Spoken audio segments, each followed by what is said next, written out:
পাখিমারা সন্দেহে ৯ নাবালককে মারধরের ঘটনায় গুরুতর জখম উত্তরবঙ্গ মেডিকেল কলেজে চিকিৎসাধীন প্রশান্ত তির্কির সঙ্গে দেখা করলেন দার্জিলিং জেলা তৃণমূল কংগ্রেসের চেয়ারম্যান সঞ্জয় টিব্রুয়াল ও শিলিগুড়ি মহকুমা পরিষদের সভাধিপতি Arun Ghosh. New life fertility centre আধুনিক চিকিৎসা ও বিশেষজ্ঞদের সহায়তায় আপনার স্বপ্ন পূরণ করতে প্রস্তুত। নতুন জীবনের স্বপ্ন সত্যি করতে আজই যোগাযোগ করুন। নতুন জীবনের সূচনা এখানেই। Cancer isn't the end. With the right care, it can be the start of a new beginning. Hope and Heal Cancer Hospital, where hope is real and healing truly begins. এদিন মেডিকেল কলেজে নাবালকের সঙ্গে দেখা করে চিকিৎসার বিষয়টি খতিয়ে দেখেন তারা। এই ঘটনায় অভিযুক্ত বিজেপি নেতা নন্দলাল রাউতিয়া গ্রেফতার না হলেও বিজেপি প্রত্যক্ষভাবে জড়িত। এর বিরুদ্ধে আগামী সোমবার নকশালবাড়িতে প্রতিবাদ মিছিল করা হবে বলে জানান চেয়ারম্যান ও সভাধিপতি। বিষয়টা আবার একবার প্রমাণিত হলো কি বিজেপি আদিবাসীর বিরুদ্ধে আছে। যেরকম করে অত্যাচার করছে বিজেপি আদিবাসীর উপরে, খালি ভোটের জন্য আদিবাসীকে উনি খেয়াল করেন। আমাদের টিএমসি মমতা ব্যানার্জি সবসময় আদিবাসীর পাশে আছে, থাকবে। এর জন্য আমরা সোমবারে আমাদের এখানে একটা আমরা নকশালবাড়ি ব্লকে আমরা মিছিল করব। বিজেপির যে চেহারা আদিবাসীর বিরুদ্ধে আছে ওটা আমরা সবার মানুষের কাছে উজাগর করব। মানুষের কাছে মানুষ জেনেও গেছে কি বিজেপি আদিবাসীকে কি চোখে দেখে। আমরা হৃদয়ে রাখি, মমতা ব্যানার্জি হৃদয়ে রাখে, টিএমসি আমাদের হৃদয়ে রাখে। আমাদের দেখবেন সভাধিপতি আছে, পার্টি লিডার আছে, ব্লক প্রেসিডেন্টরা সবাই প্রধানরা আছে, আদিবাসীদেরকে হৃদয়ে আমরা নিবাস করি। দেখেন আজকে আমরা একটা মমতা ব্যানার্জি অনুপ্রেরণায় আমরা স্কুলও করছি। আদিবাসী এরিয়ার যত ডেভেলপমেন্ট হয়েছে কিন্তু একটাও কাজ আপনি বলে দেন আদিবাসীর জন্য এরা করছে। এরা কোনোদিন আদিবাসীকে দেখতে পারে না। এটা আমরা মিছিল আমরা সোমবারে একটা বিরাট একটা আমরা মিছিল করব আর মানুষকে সচেতন করব। আমরা নকশালবাড়িতে সেদিন মিছিলটা করব। নকশালবাড়ি থেকে শুরু হবে, আমরা ঘাটানি মোড় দিয়ে ঘুরে বাজার হয়ে আমরা পার্টি অফিস থেকে শুরু করব।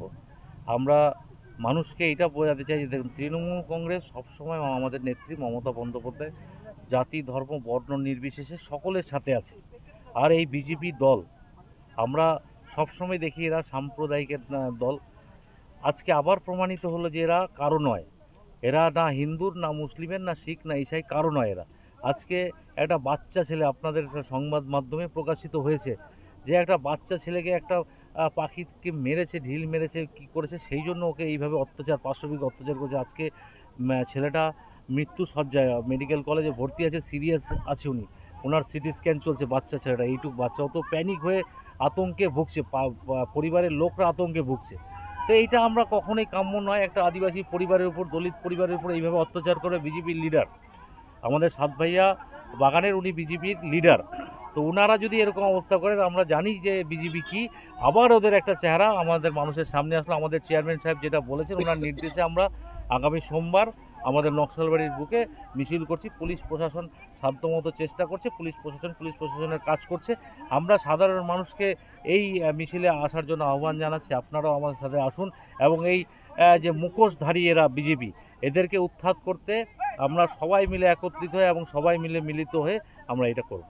অভিযুক্ত তো এখনো গ্রেপ্তার হয়। দেখুন, অভিযুক্তকে গ্রেপ্তার করার চেষ্টা চলছে, উনি পলাতক আছে। আর আমরা জানি পুলিশের হাত থেকে কেউ রেহাত পাবে না, ও পাবে না। কয়দিন ভেগে থাকবে আমরা এটা দেখতে চাই। কয়টা বিজেপি লিডার ওদেরকে শেল্টার দিচ্ছে, কারা কারা শেল্টার দিচ্ছে, আমরা সেটার উপরও মনিটরিং করছি। কোন মন্ত্রী নেতার কাছে ওনারা আছে সেটাও আমরা আইডেন্টিফাই করছি এবং পুলিশ প্রশাসন সাধ্যমতো চেষ্টা করছে এবং ভালো কাজ করছে। আমরা ধন্যবাদ জানাই পুলিশ প্রশাসন যে যেদিন থেকে এই ঘটনা ঘটেছে তারপরের থেকে কিন্তু তৎপর হয়ে ওনারা কাজ করছে এবং প্রতিনিয়ত মনিটরিং করছে। গতকালও এখানে ভ্যান ছিল, আজকেও ওইখানে ভ্যান আছে, ওকে পেলে তো ধরা হবে। এবং আমরা এটা জানি যে এদেরকে বিজেপিরই কোনো নেতা বা মন্ত্রী এদেরকে শেল্টার দিচ্ছে, আমরা তাদেরকেও ছাড়বো না। কি অভিযোগ করেছে এটা আপনারা জানেন। আমরা চেয়ারম্যান সাহেব বললেন যে একটা নাবালক এখানে ভিকটিম হয়েছে, এবার ওর পরিবারের এগেইনস্টে, আদিবাসী পরিবারের এগেইনস্টে আবার ওরা যাচ্ছে কেস করতে। এটাই তো প্রমাণ কি এরা বিজেপি, এটাই তো প্রমাণ। আমরা এটার থেকে আপনাদের মাধ্যমে যারা আপনারাই সংবাদ মাধ্যমে নিয়ে এসেছেন কি ঘটনা হয়েছে, ওরা এফআইআর করবে না কি করবে আমরা ওটা দেখব, কিন্তু মানুষ ওদেরকে ছাড়বে না। এটা মানুষের সবাই মিলে মানুষ এটার বিরুদ্ধে আমরা আন্দোলন করবো। এটা সাধারণ মানুষকে নিয়ে আমরা আন্দোলন করবো।